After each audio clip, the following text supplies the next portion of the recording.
The timekeeper's dead. The clock on Elara's wrist blinked down to its last 30 seconds. She leaned against the cracked brick wall of an alleyway, her paint-stained hands trembling as she tried to think of her next move. 30 seconds. That wasn't enough for a coffee, let alone a meal or another day of rent. It wasn't even enough to finish the mural she'd started, the one she'd poured her soul into for weeks. The thought made her chest tighten. If the clock hit 0, it wasn't just her art at risk. It was her life. In this world, time wasn't just a measurement. It was money, a currency stored in the glowing digital bands implanted on every wrist. Lose your time, and you didn't just go broke. You went dead. Elara had always been bad with her time.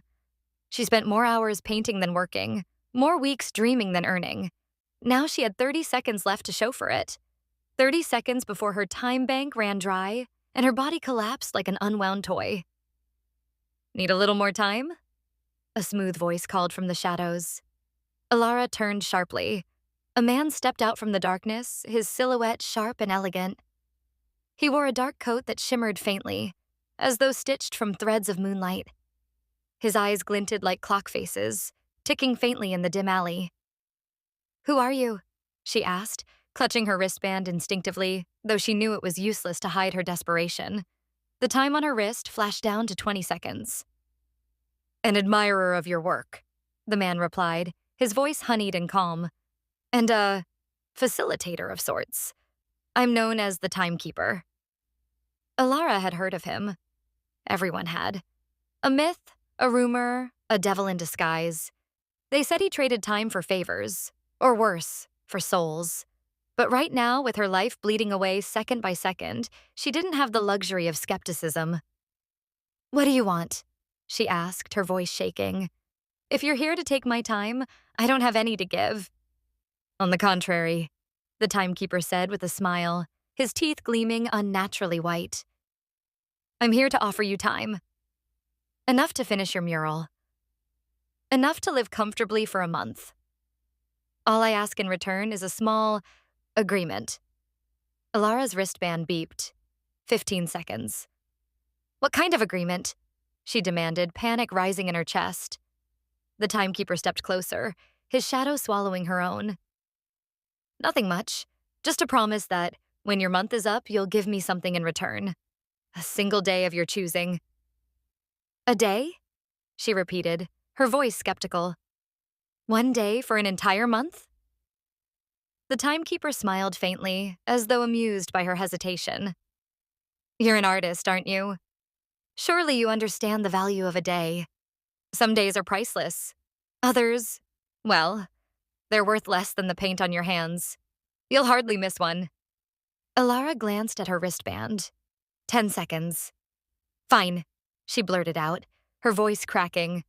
"I'll do it." The timekeeper's smile widened. He reached out, placing a cold hand over her wristband. The digits froze at 10 seconds, then began to climb. 30 seconds. A minute, an hour, a day. By the time he pulled his hand away, her wristband glowed with an entire month's worth of time. Elara exhaled sharply, tears of relief springing to her eyes. "Thank you," she whispered, though the words felt strange on her tongue. The timekeeper tipped his hat. "Enjoy your freedom, Miss Elara. I'll see you when the clock strikes." And with that, he vanished, leaving only the faint scent of metal and smoke behind. A month of freedom. True to his word, the timekeeper's gift gave Elara everything she'd dreamed of. She rented a studio, bought new paints, and threw herself into her work with a passion she hadn't felt in years. Her mural came alive, an explosion of color and emotion that drew crowds from across the city. For the first time in her life, she felt truly seen. But as the days ticked by, a strange unease crept into her heart. It started with the mural itself. At night, when she worked alone under the hum of fluorescent lights, she swore she could hear whispers coming from the painted figures. They murmured in languages she didn't recognize, their voices soft but insistent. Once, she thought she saw one of them move, a shadow shifting where no shadow should be. Then there were the dreams. Every night, she dreamt of the timekeeper. He stood at the edge of her vision, his ticking eyes unblinking as he watched her. In the dream, her wristband always flashed down to 0, and she would wake up gasping for air, clutching her wrist as though her life depended on it. By the time the month was nearly over, Elara was a wreck. The mural was finished, but she could hardly bring herself to look at it. Something about it felt wrong. The faces of the painted figures seemed too real, their eyes too lifelike.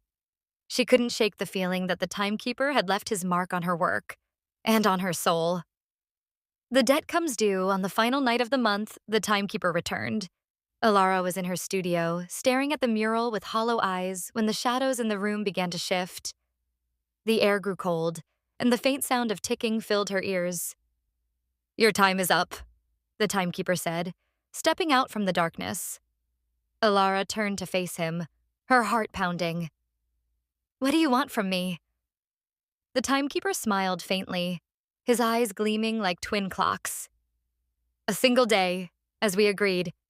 But not just any day, my dear. I want the day you finished your mural." Elara froze. "What? You can't take that day. That's the day you created your masterpiece," the Timekeeper interrupted smoothly. "The day you felt alive. The day you proved to the world that you mattered." He stepped closer, his voice soft but unyielding. "That is the day I want." Elara shook her head, panic clawing at her throat. "No, you can't take that from me. It's mine." The Timekeeper chuckled darkly. "You made a deal, Miss Elara. And now, the clock strikes." He reached for her wristband, and Elara's world began to unravel. The studio dissolved into darkness, the colors of her mural bleeding away like watercolors in the rain. She screamed, but no sound came out. The last thing she saw was the Timekeeper's smile, cold and triumphant, as he claimed his prize. The price of time. When Elara woke up, she was back in the alley where it had all begun. Her wristband glowed faintly, showing 10 seconds of time. The mural was gone, erased from the world as though it had never existed. The crowds, the admiration, the sense of purpose, all of it had vanished. And yet, deep in her heart, she knew the Timekeeper wasn't finished with her. Not yet. Because in a world where time was currency, some debts could never truly be repaid.